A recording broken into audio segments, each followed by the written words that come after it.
Today we have a topic. The topic of today is about should we judge others? First, my initial thought was it's mostly just a language issue. Because we often hear this, where we shouldn't judge others, and then we get confused. Well, sometimes we do need to make judgment, or we do need to assess other people or something like that. But then I thought, what did the Buddha actually say about this? What is taught about Buddhism? How we should perceive other people and how we should understand other people in the right way by wisdom.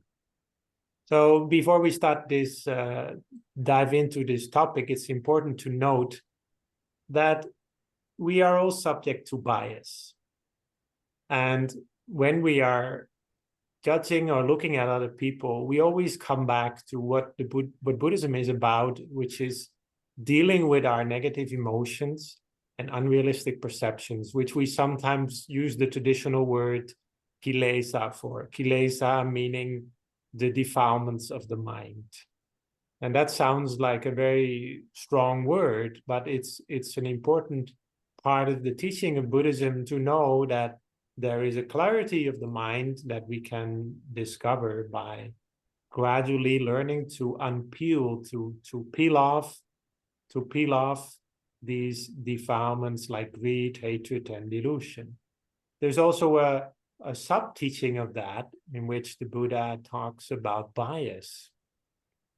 Because very often when we perceive the world, we are biased. And of course there is the greed. We are sometimes biased because we have a certain preference for somebody. We like somebody, or we feel we have some liking to that person, and therefore we do not judge that person in the right way. And there is hatred. Now, hatred, of course, makes us all very biased, because when we are angry, we can't see the world as it really is. We are our mind and our words, our thoughts are twisted. We don't see as they really are. Delusion is a little bit more difficult to understand, but delusion here in Buddhism means that we do not see things as they really are, because we have certain perceptions, certain views. For example, we think of ourselves as superior or inferior, or we are stressed and we don't see things as they really are.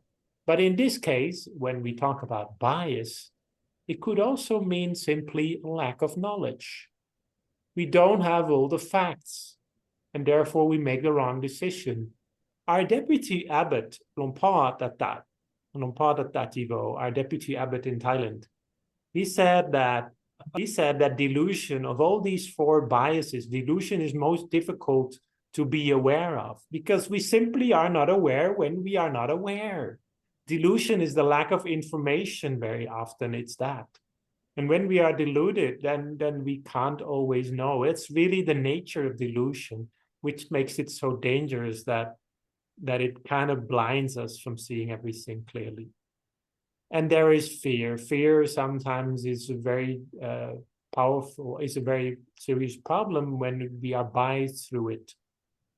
Because when we are afraid that somebody might fire us, so we do not work in the right way, we do not treat people the right way.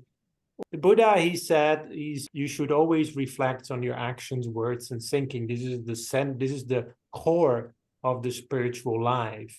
And when we do that in the right way, we will gradually grow. We will be joyful about the good things we've done, and we will be critical about any wrong that we might have done, and then improve on that.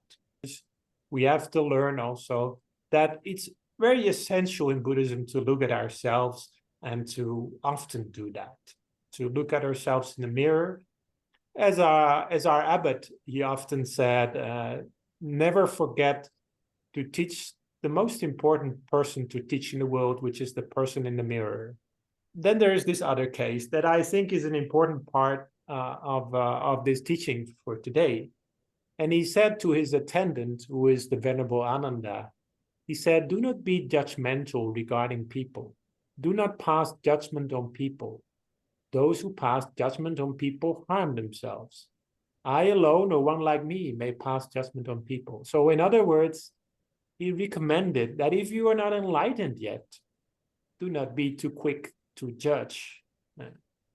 So this is something that the Buddha said about that. And he gives several examples of people who might outside look different, but inside may have similar attainments, and the other way around. People who might look the same, but inside might have similar character or similar attainments. There may be something going on there that we don't know everything about somebody. People tend to judge others by these kind of things. That people tend to judge others by appearance, by sex. In this case, it means man or woman. But you might add sexual identity or something. Age, maybe sometimes somebody who's young, they think he's not experienced or something. Lineage, they might, people might judge you for the parents or your teachers who had trained you and might judge you for that. Or your ethnicity, your friends or relations. You might judge people for education, where when people are not highly educated, you think they can't do something, but maybe they actually can. Profession, sometimes there are certain professions that we look down on. And wealth, some people look down on poor people. Or look down on rich people, which may also happen. This is a problem in the world. People judge people in all sorts of ways in order to compare themselves with others sometimes. So what should we judge other people by? The Buddha, he said we should judge people in their actions, which kind of makes sense, right? Everybody would say that. It's kind of but we don't often think about it that way, when we have all these discussions these days, all those discussions on the internet, and we sometimes forget that it's really about actions that we should judge people about. There's a similar expression by the famous Martin Luther King, right? Who said we shouldn't judge people by the color, but by the content of their character, that he said in his famous I Have a Dream speech. The Buddha said something similar, in that we should always look at these three things when we judge others, not at any other thing. So there's three things. We can look at people's actions. We can look at their words, and we could look, well, we can't always look at their thoughts, but we can guess what their thoughts might have been, what their intentions might be. And from that, it's better to make judgments from those things than from any of the other things that I just mentioned, because all of those things are not directly related to any of the actions that we just talked about. Now, that seems kind of to the point. That kind of seems quite straightforward. But these are, sometimes you can also look a little bit more at the outside. And the Buddha would say that there's always these characteristics that people tend to show. Most of these are kind of cliche, but one of them kind of stands out, that people who are fools like to do things that are not their responsibility, and the people who are wise focus on their own responsibilities. That's a very essential idea in Buddhism, that responsibility is at the heart of moral character and goodness in life. Taking responsibility, looking at yourself as the sole responsible person for your actions. Because even at a spiritual level, nobody else can be your refuge, the Buddha said. You are your own refuge. Here's another teaching that is quite interesting. The Buddha also taught that when we are judging other people, sometimes we do need to make assessments, that we need to evaluate other people, sometimes in our job or sometimes in our family. We have to make choices about what kind of people can we trust, Not everybody, you cannot trust everybody. Some people you can't trust. So if you trust the wrong people, there can be mistakes. So we all need to assess people. So when we listen to that teaching of the Buddha saying that don't be too quick to judge, or don't judge people, but we should be able, sometimes we do need to make choices. Who is the right person to associate with? Who can we trust in our business? Who can we trust in our social lives? Who can we trust in our lives when it comes to spiritual matters? Because some people do make the mistakes when they trust somebody who is not a good teacher. There's 4 things that the Buddha said that you can know somebody in the right way. But there's a footnote. Every time he talks about these 4 things, he says we can only understand the other person after getting to know them for a long time. ต้องดูนาน in Thai. ต้องดูนาน which means that we have to look at people for a long time if you want to really understand them. And you have to closely observe people and use your wisdom. This is what the Buddha said. But sometimes, if you want to know their moral discipline, person's moral discipline, their morality, their moral, their ethical mindset, you have to live together with them for a while, spend some time with them. That's not always possible, but that's the only way that we can really understand what moral character a person has. But we can do that to any extent that is possible and that is ethical or that is useful to do. So living together might not actually mean literally living together, but it might mean spending some time with that person. So this is a slight distinction, because when you work, you have to make agreements, you have to make appointments, and when people are not sticking to those agreements, they kind of change things afterwards or something like that, or they say they haven't changed, but they did change things. And you can't trust them for their truthfulness. Now, patience in Buddhism doesn't mean just waiting for something or something like that, but it means like enduring things. When you are seeing people in misfortune, then you can really see what they're made of. That's an important part of the Buddhist teaching, because we can't always see those parts of people. Sometimes when we see somebody who seems very strong and everything seems successful in their lives, but then suddenly something goes wrong, and then suddenly something doesn't work out. Maybe they get fired from their job, demoted, and then suddenly the person just falls completely apart. Why? Because we cannot find happiness and success by just controlling the outside world. At a certain point, you're gonna find problems. And this also holds for ourselves when we have difficulties in life, that we really can see what we are made of. So if sometimes life doesn't always go like we planned, life doesn't always go like we want it, then we can ask ourselves, instead of feeling sorry for ourselves, we can tell ourselves, well, these are the sort of critical moments that we can really grow as a human being.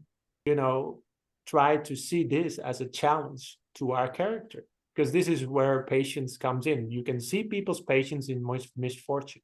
And then there's wisdom. Wisdom is kind of difficult to see sometimes, even though we often make judgments about this person is an idiot, this person is smart, this person is wise. But wisdom is not the same as being smart. That's an important part of Buddhism. Conversation means that when you ask people the right questions, you will know if they have wisdom. So when we ask the right questions, we can see a person's wisdom. And very often wisdom is not about knowing all the answers, but it's about asking the right questions. So it also follows that if they don't have the answer immediately, but they do have a good question, that is also a sign of wisdom. Then finally, I'd like to say that there's also judgments that people make about spirituality. And the Buddha would say, in generally, people judge teachers or judge religion or judge spirituality based on 4 things. He said people tend to judge other people on visual appearance. They see a teacher, they see a monk on YouTube or something, and they say, "Oh, this guy looks very so radiant. He looks so great." That's all visual appearance. Speech. Some teachers, they can speak very nicely. You can put hundreds of words in a teaching, but it doesn't mean anything. So this we have to look beyond. Then he said some people judge people for their austerity, when sometimes they're very strict in their rules and regulations. They don't lead very comfortable lives. Then there's Dhamma. Dhamma means good qualities, means character. So we basically come back to where we started. The actions, the thoughts, the words, good character, good qualities. This is what it's all about. But the Buddha, he realized that is difficult to see sometimes. So people always go to these first three. But if we learn to look deeply at people and to judge, if we do have to make assessments, then look at the character, look at the good qualities. Don't look at the nice words or the visual appearance or just the strictness of it all. That's one part of it, but it's not the whole thing. Look at the character, and that requires that we look at people for a long time. That's all I would like to share with you today. I wish you all a good night, and I wish you all be happy and find inner and outer prosperity in life.